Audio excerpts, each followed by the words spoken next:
Hey guys, welcome again to GSV Study Group.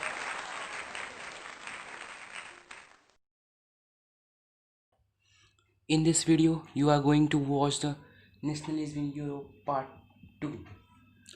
Friends, आज का जो हमारा टॉपिक होने वाला है, ये जो है पहला हमारा टॉपिक आता है एरिस्टोक्रेसी.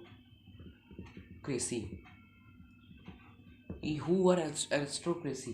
तो फ्रेंड्स पहले हम लोग पॉइंट समझ लेते हैं. देखिए फ्रेंड्स, पहले एग्जाम्पल समझते हैं. जैसे ये मान लीजिए पुअर, ये मिडिल क्लास वाले हैं, और ये देखिए ये रिच पीपल. आप जानते हैं रिच पीपल तो होते हैं पर बहुत ही कम होते हैं. जैसे अंबानी, रिच पीपल तो हैं तो कम हैं, पर पुअर पीपल जो हमारे पास क्या हैं बहुत ज़्यादा हैं हमारे पास, क्या अक्सर कंट्री में नॉर्मली. अब देखिए एरिस्टोक्रेसी क्या है. एरिस्टोक्रेसी जो थे फ्रेंड्स, वो सोशली एंड पॉलिटिकली अलैंडेड एरिस्टोक्रेसी. देखिए वो जो थे दे वर रिच. पहली बात तो ये, जो लोग रिच थे सिर्फ अपने, मतलब जो अमीर था अमीर से ही, उन लोग का नियम था कि अमीर जो है अमीर से ही शादी करेंगे एरिस्टोक्रेसी में. यानी फ्रेंच में ये एरिस्टोक्रेसी ग्रुप है, जो लोग अमीर थे वो. और देखिए they were rich, they spoke French. वह फ्रेंच भाषा ना, वो सिर्फ जो है फ्रेंच भाषा का उपयोग यानी बोलते थे.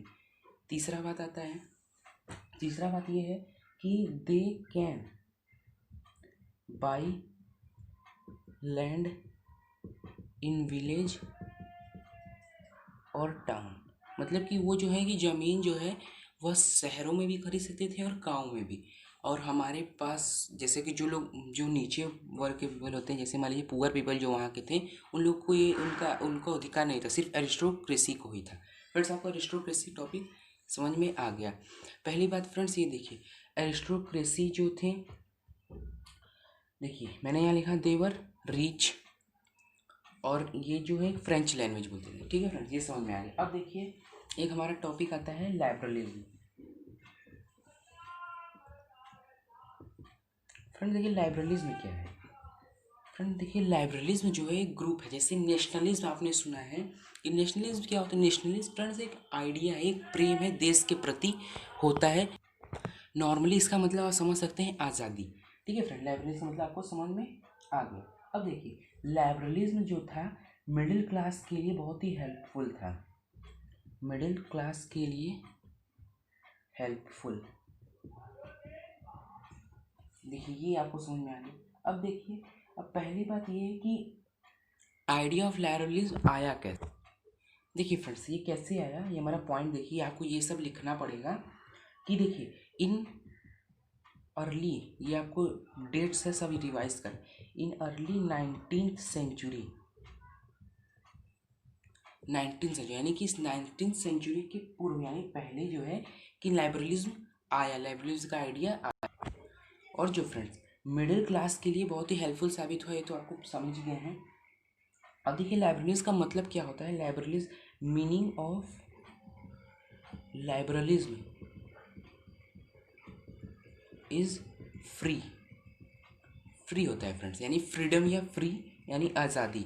ठीक है फ्रेंड्स, फ्रेंच में वो लोग अब देखिए फ्रेंड्स, जब लाइब्रलिज्म का आइडिया आया तो उस समय फ्रेंच में एक राजा था, एक किंग था, जिसका नाम था जैकोबिन्स. आपकी बुक में होगा, पढ़िएगा तो समझ में आएगा, नहीं तो यहीं से आप समझ सकते हैं शॉर्ट टर्म में. ये जैकोबिन्स नाम का एक किंग था, जो मेल थे, मेल जो कि यंग थे, यंगस्टर को भी मौका दिला दिया उसने कि vote, they can also cast vote, यानी कि वो भी वोट डाल सकते हैं. Vote cast, they can also cast vote. Friends ये आप समझिए. अब देखिए फ्रेंड्स, आपको पहले वाले लेक्चर में आपको याद होगा नेपोलियन, जो नेपोलियन था, तो नेपोलियन ने क्या किया कि सबको एक बराबर करने का अधिकार आपको मैंने बताया कि दिलाया था उसने. तो जब सबको एक बराबर कर दिया, तो जब उसका राज चला गया, जब आया फिर से डेमोक्रेसी आया, तो औरतों को फिर से दबाया जाने लगा. मतलब औरतों को फिर से दबाया जाने लगा. तो जो मेंस थे उन्हें मारने लगते थे, डोमेस्टिक वायलेंस आप तो जानते हैं ये सब. अब देखिए फ्रेंड्स, एक रूल था, अब देखिए, इन 1834, मतलब कि आपको डेट याद करना है, 1834 अ कस्टम यूनियन और जॉलवरीन, इसको आपको याद करना पड़ेगा, एक नंबर में आ सकता है फ्रेंड्स।